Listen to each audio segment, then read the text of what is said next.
Assalamualaikum warahmatullahi wabarakatuh. Perkenalkan, nama saya Siti Fatimah Abdillah.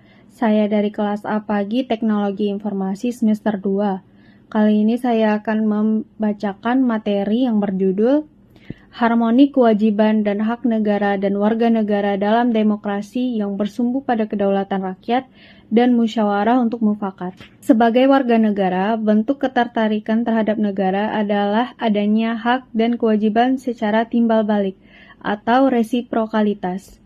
Demokrasi Indonesia yang bersumber pada kedaulatan rakyat dan musyawarah untuk mufakat. Konsep dan urgensi kewajiban dan hak negara dan warga negara Indonesia. Hak. Apa itu hak?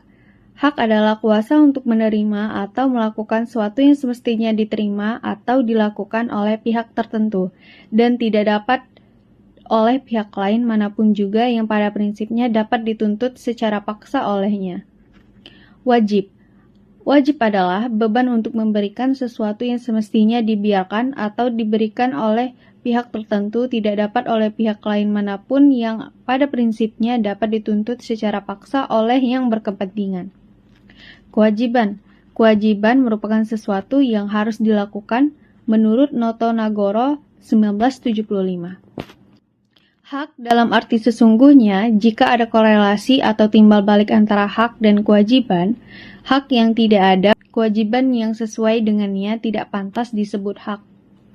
Lahirnya hak asasi manusia atau HAM dilandasi dua hak yang paling fundamental, yaitu hak persamaan dan hak kebebasan. Hak kebebasan, seseorang tidak boleh dipergunakan untuk manipulasi hak orang lain demi kepentingannya sendiri. Kebebasan secara ontologis substansial bukanlah perbuatan bebas atau dasar kemauan sendiri, bukan pula perbuatan bebas tanpa kontrol, namun perbuatan bebas yang diarahkan menuju sikap positif tidak mengganggu dan merugikan orang lain. Konsep yang perlu diusung dalam kewajiban sosial dan politik Indonesia adalah menyeimbangkan dalam menuntut hak dan menunaikan kewajiban yang melekat padanya. Permasalahan. Rumusan aturan dasar dalam Undang Dasar Negara Republik Indonesia tahun 1945 yang menjamin hak-hak dasar warga negara sebagian besar tidak dibarengi dengan aturan dasar yang menuntut kewajiban-kewajiban yang harus dipenuhi. Pasal 27 ayat 2 UUD 1945, tiap-tiap warga negara berhak atas pekerjaan dan penghidupannya yang layak bagi kemanusiaan. Negara berkewajiban memberi pekerjaan dan penghidupan bagi warga negara, mengarah pada pemerintah tiap tahun membuka lowongan pekerjaan di berbagai bidang dan memberi subsidi kepada rakyat. Pasal 23A Undang 1945, pajak dan pungutan lainnya yang bersifat memaksa untuk keperluan negara diatur dengan undang-undang. Pajak merupakan sumber penerimaan negara terbesar dalam membiayai pengeluaran negara dan pembangunan. Mengarah kepada membayar pajak adalah contoh kewajiban warga negara yang nyata di era pembangunan seperti sekarang ini. Kewajiban perpajakan warga negara, yaitu mendaftarkan diri untuk memperoleh NPWP, menghitung atau memperhitungkan pajak, membayar dan menyetor pajak yang terutang, terakhir melaporkan pajak. Manfaat pembayaran pajak bagi warga negara, yaitu 1. Fasilitas dan infrastruktur, 2. Subsidi pangan dan BBM, yang ketiga transportasi massal, yang keempat pelayanan kesehatan, yang kelima pendidikan, yang keenam pertahanan dan keamanan, yang ketujuh penegakan hukum, yang kedelapan kelestarian lingkungan hidup. Sumber historis, sosiologis, dan politik tentang harmoni kewajiban dan negara dan warga negara Indonesia. Franklin D. Roosevelt, Presiden ke-32 Amerika Serikat, 4 macam kebebasan atau The Four Freedoms. 1. Kebebasan untuk beragama, freedom of religion. 2. Kebebasan untuk berbicara dan berpendapat, yaitu freedom of speech. Yang ketiga, kebebasan dari kemelaratan, freedom from want.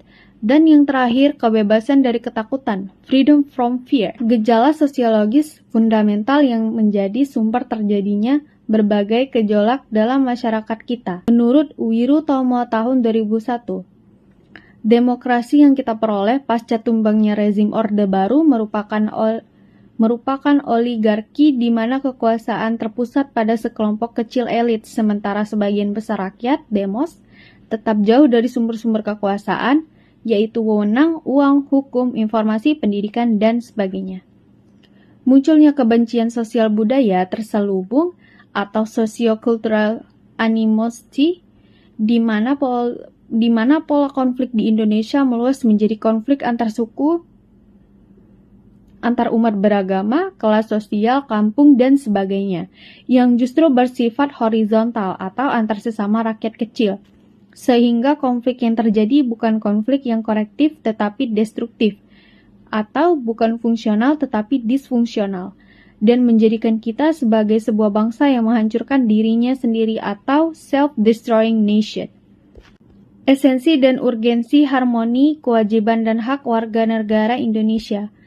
Esensi dan urgensi adanya harmoni, kewajiban dan hak warga negara Indonesia mengarah kepada pendekatan kebutuhan warga negara yang meliputi kebutuhan akan agama, pendidikan, dan kebudayaan, perekonomian nasional, dan kesejahteraan rakyat, serta pertahanan dan keamanan.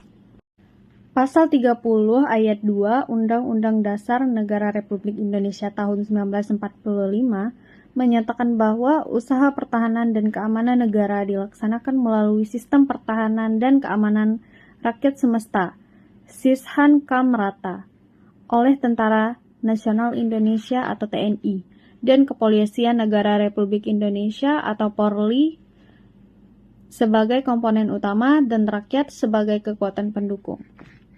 Yang terakhir adalah quotes yang terkenal sekali dari Mahatma Gandhi. Every person in well-ordered state is fully conscious of both his responsibility and rights.